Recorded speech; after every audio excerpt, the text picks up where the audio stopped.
FR Déliné. Bonjour à tous. Notre actualité d'aujourd'hui parlera de Demain nous appartient, spoilé, preview de l'épisode 912 du 26 avril 2021.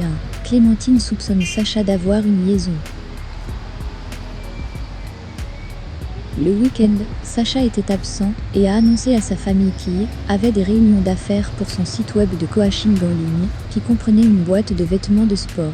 Au petit déjeuner, l'ambiance est électrique. Ben a suggéré à sa sœur de refaire une vieille vidéo de jouets avec Clémentine pour la publier sur le futur site de leur père. Sacha était prêt pour ça, mais Clémentine était prudente, ce qui n'échappa pas à son compagnon. Après le départ des adolescents, Sacha tente de découvrir de quoi Clémentine l'accuse. Elle était alors furieuse contre son homme, qui prétendait ne pas savoir pourquoi. Puis, alors qu'il était sur la plage pour s'entraîner, Clémentine a fait face à son partenaire et lui a parlé du message de cœur qu'il a reçu vendredi. Elle l'a placé au dos du mur et lui a demandé de supposer qu'il y avait un amant.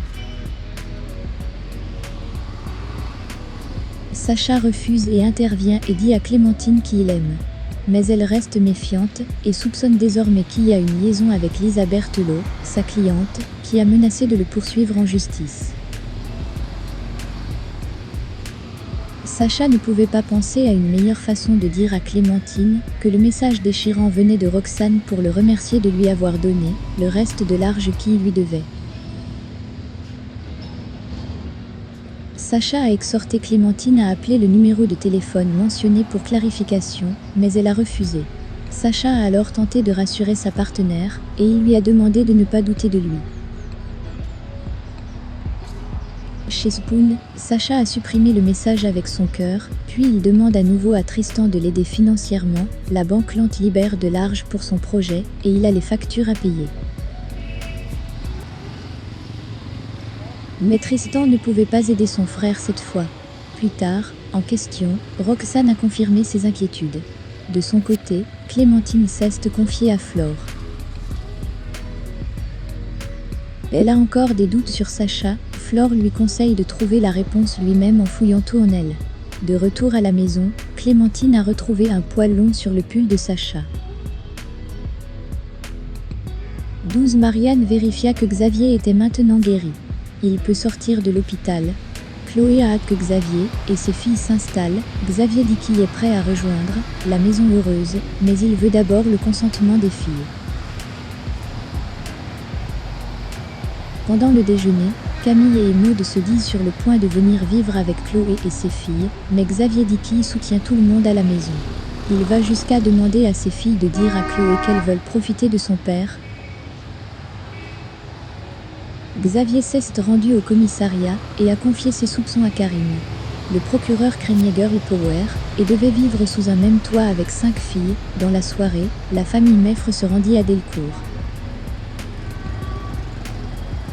Camille et Maud n'ont pas joué au jeu et ont dit à Chloé qu'elle était heureuse de vivre sous le même toit avec elle et ses filles. Xavier avoua finalement ses soupçons à Chloé.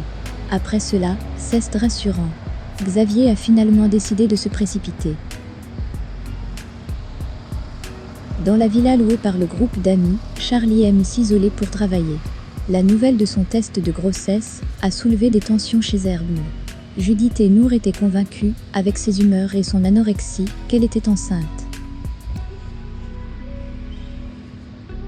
Gabriel était fatigué d'entendre leur faible volume et ennuyé. Il craint que Jules découvre sa liaison avec Charlie et se demande s'il pourrait être le père du bébé de Charlie. Suleiman souligne que personne ne sait si Charlie est vraiment enceinte ou non. Charlie étudie avec Jules, mais il veut avoir des relations sexuelles. Charlie l'a repoussé et a dit qu'il était mal à l'aise de savoir que leurs amis étaient à proximité. Inquiet pour Charlie, Gabriel a alors décidé de lui faire face à propos du test de grossesse et a dit qu'il serait prêt à la soutenir quoi qu'elle décide. Mais Charlie se rassura rapidement, il n'avait pas besoin de s'inquiéter car elle n'était pas enceinte de toute façon. Jules a entendu la conversation et a été surpris. Puis il a fait une scène avec Charlie avant de confronter Gabriel. Ils se sont réunis. Suleiman et Arthur sont intervenus pour les séparer. En colère, Jules a insulté Charlie qui pleurait. En attendant, faites-nous part de vos commentaires dans la section commentaires ci-dessous. Merci d'avoir regardé et à la prochaine vidéo. N'oubliez pas de vous abonner à notre chaîne.